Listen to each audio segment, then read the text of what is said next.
जो इस वीडियो में हम लोग सॉल्व करेंगे एनसीईआरटी के एक्सरसाइज 13.1 का क्वेश्चन नंबर 3। इसमें दिया हुआ है कि प्रोबेबिलिटी ए इक्वल टू 0.8, यानी ए के होने की प्रोबेबिलिटी है 0.8, बी के होने की प्रोबेबिलिटी है 0.5 और दिया है probability B by A equal to 0.4। तो समझिए कि प्रोबेबिलिटी बी बाई ए का क्या मतलब होता है। हम लोगों को इंटर में पढ़ना होता है कंडीशनल प्रोबेबिलिटी। कंडीशनल प्रोबेबिलिटी को कुछ इस तरह से रिप्रेजेंट करते हैं, प्रोबेबिलिटी ए बाई बी, जहां पर ए एक इवेंट है, घटना, बी एक इवेंट है। प्रोबेबिलिटी ए बाई बी का मतलब होगा जो नीचे है बी, वो तो हो ही रहा है, उसके साथ ए भी हो जो ऊपर है, इस बात की प्रोबेबिलिटी। जैसे एग्जाम्पल के रूप में आप मानिए, ले लीजिए कि जैसे मान लीजिए एक डाई रोल किया गया, तो जब एक डाई रोल करेंगे, लूडो का जो पासा होता है, डाइस होता है, उसको रोल करेंगे तो आपको 1 से लगाए 6 तक में कुछ मिल सकता है। अब मान लीजिए ये कहा जाए कि हमको पता है कि एक प्राइम नंबर मिला है, ये हमको पता है, एक इवेंट हमको पता है, हमको पता है एक प्राइम नंबर मिला है। अब इस बात की प्रोबेबिलिटी कि वो ऑड नंबर हो, एक हम दे देंगे कि श्योर ऐसा हुआ है, और एक हम पूछेंगे, हम दे देंगे कि इवन नंबर मिला है और पूछ लेंगे प्रोबेबिलिटी पता लगाओ वो प्राइम नंबर हो। तो जब हम एक इवेंट दे देंगे, श्योर कर देंगे, और दूसरा पूछेंगे, तो जो हम पूछेंगे वो ऊपर रहेगा और जो हम दिए रहेंगे, गिवन है, वो नीचे रहेगा। तो प्रोबेबिलिटी ए बाई बी का मतलब है बी तो हो ही रहा है, उसके साथ ए भी हो, इस बात की प्रोबेबिलिटी। और इसका फार्मूला होता है नीचे की प्रोबेबिलिटी नीचे और दोनों के इंटरसेक्शन की प्रोबेबिलिटी ऊपर।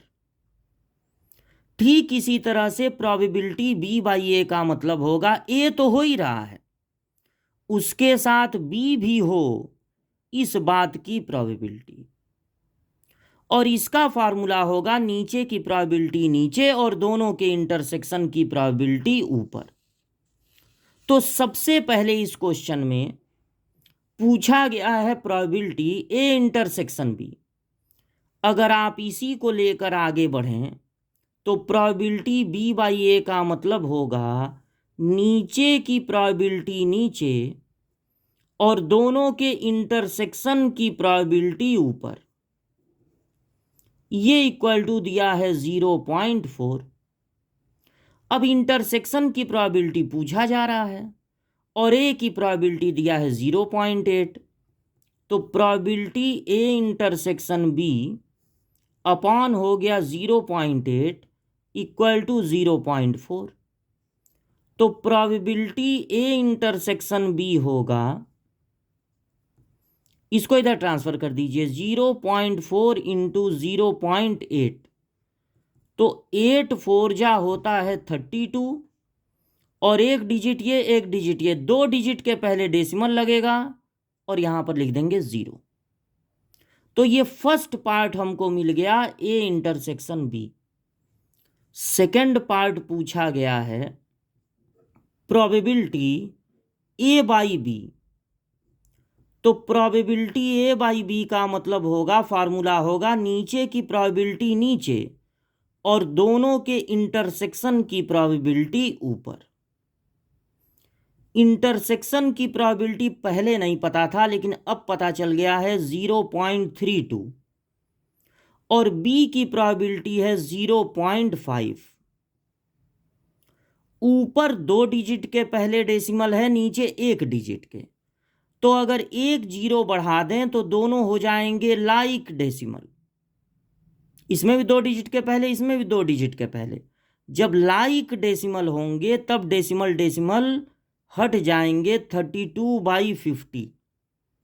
ये 2 से कैंसिल होगा दोनों, तो आ जाएगा 16/25। या जैसे कि सारे आंसर दिए गए हैं डेसिमल में, तो अगर 32/50 है और आप डेसिमल में देना चाहें, ये भी ठीक है, लेकिन अगर डेसिमल में देना चाहें तो इसको 2 से मल्टीप्लाई कर दीजिए। ऊपर हो जाएगा 64, नीचे हो जाएगा 100। अब 2 डिजिट के पहले डेसिमल लग जाएगा तो हो जाएगा 0.64। थर्ड पोजीशन पे पूछा गया है probability A union B. Probability A union B, तो इसको समझिए, जैसे सेट में आपको बताया जाता है, सेट में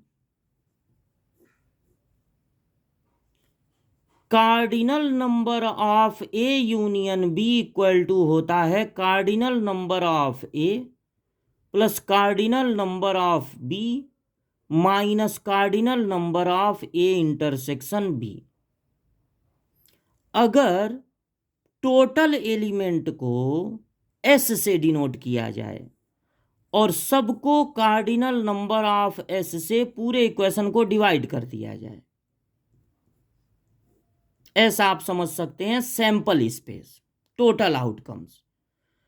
तो यहां पर क्या होगा, अगर ए यूनियन बी में जितने एलिमेंट हैं उनको टोटल एलिमेंट से डिवाइड कर दें, तो यही होगा प्रोबेबिलिटी ए यूनियन बी। उसी तरह ये हो जाएगा प्रोबेबिलिटी ए, ये हो जाएगा प्रोबेबिलिटी बी, और ये हो जाएगा प्रोबेबिलिटी ए इंटरसेक्शन बी। यानी जो फार्मूला सेट में कार्डिनल नंबर के लिए है वही फार्मूला प्रोबेबिलिटी में भी लागू होगा, बस n की जगह p कर देना है। तो प्रोबेबिलिटी ए यूनियन बी का फार्मूला होगा probability A plus probability B minus probability A intersection B. तो प्रोबेबिलिटी ए है 0.8